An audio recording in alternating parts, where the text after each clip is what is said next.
Hello guys, இன்றைக்கி நான் texture painting பண்ணியிருக்கேன்.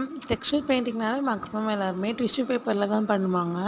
நான் நார்மல் ஒயிட் பேப்பரில் பண்ணியிருக்கேன். அவுட்புட் பார்த்துட்டு எப்படி இருக்குன்னு மறக்காமல் கமெண்ட் பண்ணுங்கள்.